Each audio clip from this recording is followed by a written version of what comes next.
Om Shanti, good morning, नमस्ते and very warm welcome to spiritual discussion.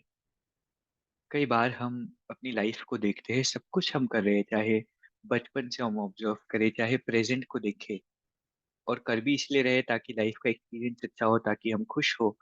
लेकिन कहीं ना कहीं वो खुशी इवेड होती रहती है। अगर हम डीपली चर्न करें कि क्या कारण है हमारी खुशी गुम होने के, तो कुछ एक कारण निकल करके आते हैं जिन पर हम रिफ्लेक्ट करेंगे। आज के डिस्कशन में हमें गाइड करने के लिए कमल भाई जी साथ में जुड़े हैं। कमल भाई जी का आज के सेशन में बहुत बहुत स्वागत है। ओम शांति भाई जी, good morning and very warm welcome. Om Shanti. Good morning everyone, thank you so much. भाई जी, कई बार हम चर्चा करते हैं खुश रहने के बारे में।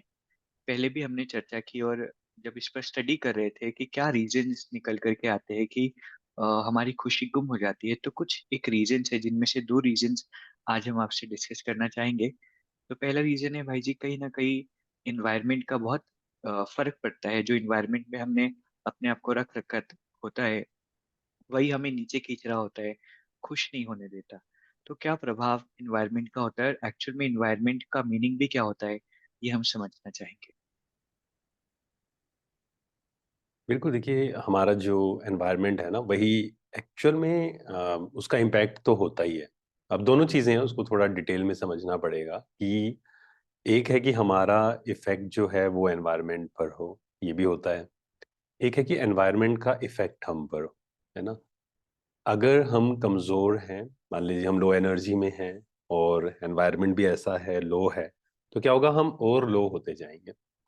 लेकिन अगर हम हाई एनर्जी में है, हाई वाइब्रेशन में है, और अगर एनवायरनमेंट ऐसा है, तो हम इसको भी चार्ज कर सकते हैं। राइट। तो अब एनवायरनमेंट में क्या क्या चीज़ें आती हैं। एक आता है कि आप किन लोगों के साथ रहते हैं आसपास, आपका कंपनी कैसी है, किसके साथ आप समय स्पेंड करते हैं, किससे आप बातें करते हैं। क्योंकि अल्टीमेटली जिनके साथ आप रहते हैं, जिनके साथ आप बातें करते हैं, जिनकी बातें आप सुनते हैं, वही हमारी एनर्जी बन जाती है। राइट। और फिर है कि हम किस स्थान पर अपना ज्यादा समय स्पेंड करते हैं। इसलिए बार बार कहा जाता है कि बंद कमरे में बस बैठे रहो, और कमरा भी ऐसा होना चाहिए जहां पर लाइट आए, हवा आए, और नेचर के साथ हमें कनेक्ट होना बहुत जरूरी है। तो एनवायरनमेंट हमें नीचे भी गिरा सकता है एक्चुअल में, और ऊपर भी उठा सकता है। इसके लिए सिंपल तरीका अपनाना है हमें। मान लीजिए आपको लग रहा है कि लो एनर्जी हो रही है, तो जो हमारे सेंटर्स हैं ना, मेडिटेशन सेंटर्स, वहां जाकर आप मेडिटेट करिए। तो आप फील करेंगे कि वो जो एनवायरनमेंट है वहां का, उसका पॉजिटिव प्रभाव हम पर आएगा। एंड फिर हमें लॉन्ग रन में क्या करना है, अपने घर को ही इतना चार्ज करना है। घर में एक हमारा स्थान ऐसा जरूर होना चाहिए जहां पर नो मोबाइल, नो व्यर्थ की बातें, सिर्फ वहां बैठकर मेडिटेशन, पॉजिटिव थॉट्स क्रिएट करिए। आप देखेंगे कि वहां का जो आसपास का एनवायरनमेंट ऐसा बन जाएगा, कभी आप लो भी फील कर रहे हैं, आप जस्ट वहां जाके बैठ जाइए। आप फील करेंगे कि आपकी एनर्जी जो है, आपके जो वाइब्रेशंस हैं, वो रेज हो गए हैं।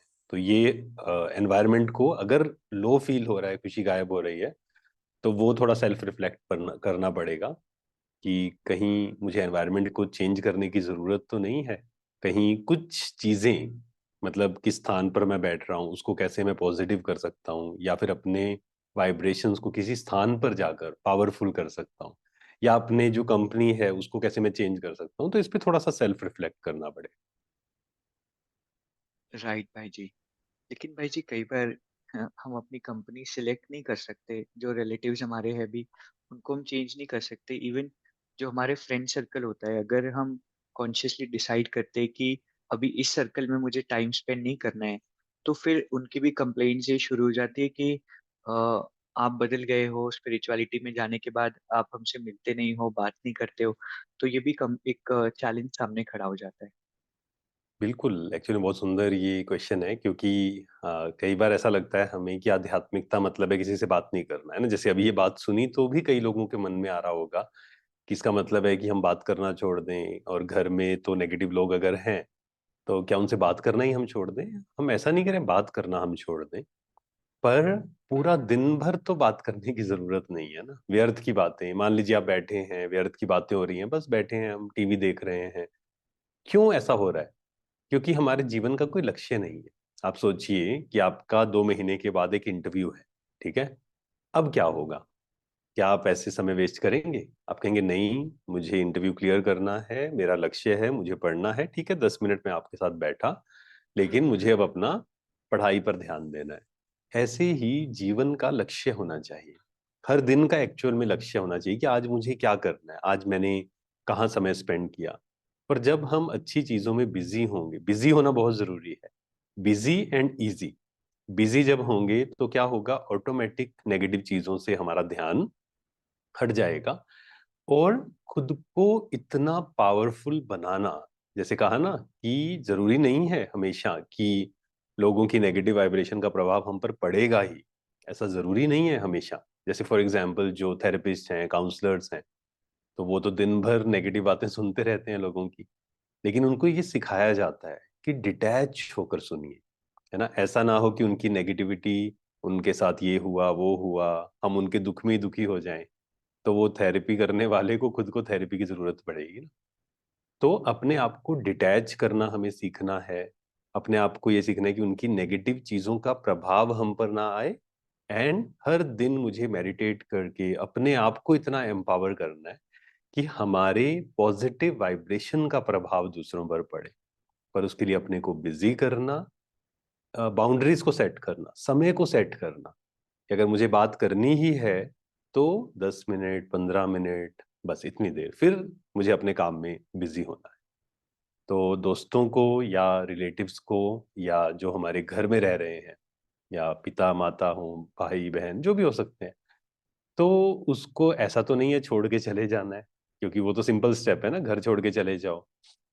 पर आध्यात्मिकता एक्चुअल में हमें घर बार छोड़ना नहीं सिखाती है ना? हमें जंगल में नहीं जाना है कहीं पर, यहाँ रहते हुए ही कमल फूल समान रहना है। मतलब उनकी नेगेटिविटी का प्रभाव मुझ पर ना आए, उसके लिए अपने को बिजी रखना, हर दिन एम्पावर करना, हर दिन अमृत वेला मेडिटेशन करना, तब जाकर फिर हम उनके साथ रह पाएंगे। एंड मान लो कोई ज्यादा ही टॉक्सिक रिलेशन है, तो वहां हम अपनी शक्ति को यूज कर पाएंगे कि नहीं, यहाँ मुझे अपना समय और एनर्जी को वेस्ट नहीं करना है। हाँ, उनको एम्पावर करने की कोशिश करनी है, बट अगर ज्यादा ही नेगेटिव नेगेटिव होते जा रहे हैं तो फिर कुछ समय के लिए वहां से डिटैच होना जरूरी है। जी भाई जी। और जब दूसरा रीजन भाई जी हम देखते हैं तो वो इससे ही कनेक्टेड है कि we focus on the negative. Life में जो यस, नेगेटिव चल रहा है या इवन इन पीपल, चाहे रिश्तेदार हमारे अच्छे हो, फ्रेंड अच्छे हो, लेकिन एक तो आदतें, उस पर हमारा इतना फोकस हो जाता है कि हम उस व्यक्ति को ही खराब समझने लगते हैं। तो इस चीज, ये भी एक बहुत बड़ा रीजन होता है खुशी के गायब होने का। इसके बारे में थोड़ा हम चर्चा करना चाहेंगे। बिल्कुल। ये भी एक्चुअल में ना सटल ईगो है कि हर इंसान को ना ऐसा लगता है, जैसे साइकोलॉजी भी यही कहती है कि हर इंसान को लगता है मैं बिल्कुल सही हूँ और सामने वाला बिल्कुल खराब है। और अहंकार यही तो है ना कि आई एम ऑलवेज राइट, मैं बिल्कुल सही हूँ। ये जो व्यक्ति है ना, इसके अंदर कितनी बुरी आदतें हैं, कितना ऐसे है। सोचिए, दो लोग बैठे हैं और वो कुछ बातें कर रहे हैं इधर उधर की, हम जा रहे हैं वहां से, हमने देखा और हमने थॉट क्रिएट किया कि देखो कितना टाइम वेस्ट कर रहे हैं वो। लेकिन वहां हम ये भूल गए कि हम भी उनको देखकर टाइम वेस्ट कर रहे हैं, है ना? तो कई बार क्या होता है, हमें अपनी कमियां दिखाई नहीं देती हैं, दूसरों की कमियां देखना बहुत इजी है। और अपनी कमियां जो हैं बड़ी मुश्किल से दिखाई देती हैं। और इसीलिए सेल्फ रिफ्लेक्शन बहुत जरूरी होता है आध्यात्मिकता में, कि हम खुद के साथ बैठें, अपनी कमियां देखें, मेरे अंदर क्या कमियां हैं। तो खुशी गायब होने का सेकंड रीजन जो आपने कहा वही है, फोकस बहुत नेगेटिव चीजों पे होता है। कुछ सिचुएशन आई, ऐसा क्यों हो गया मेरे साथ, फॉर एग्जाम्पल बारिश ही आई मान लीजिए।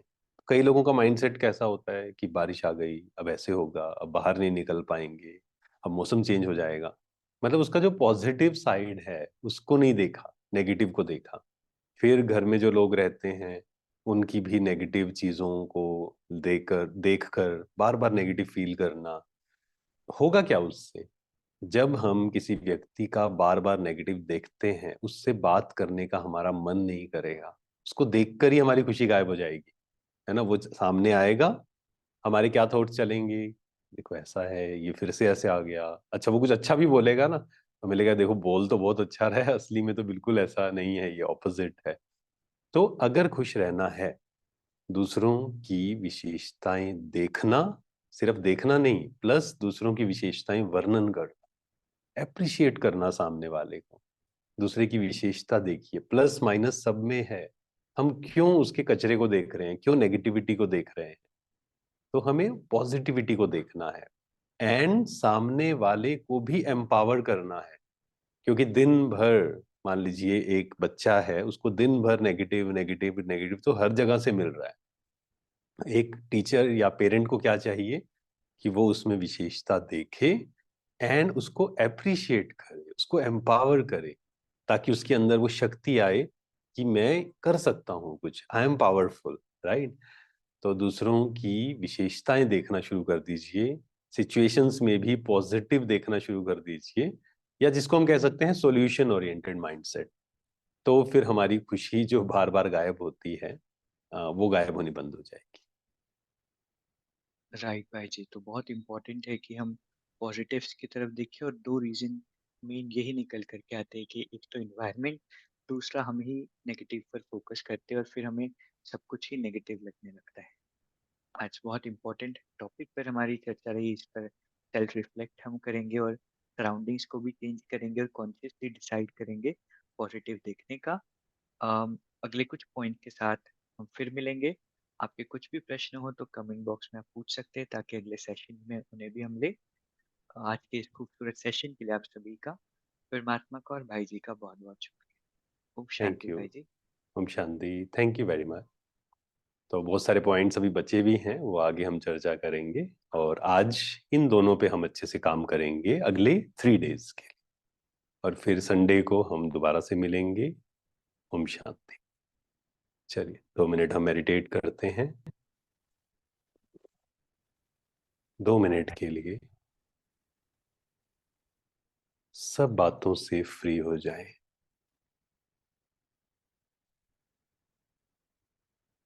पास्ट, फ्यूचर, सब बातों से डिटैच।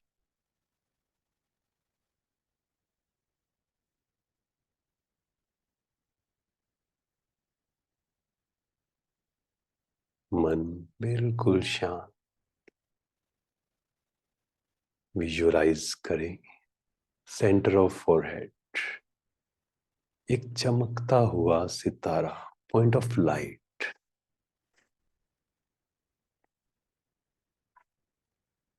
मेरा प्रकाश पूरे शरीर में फैल रहा है।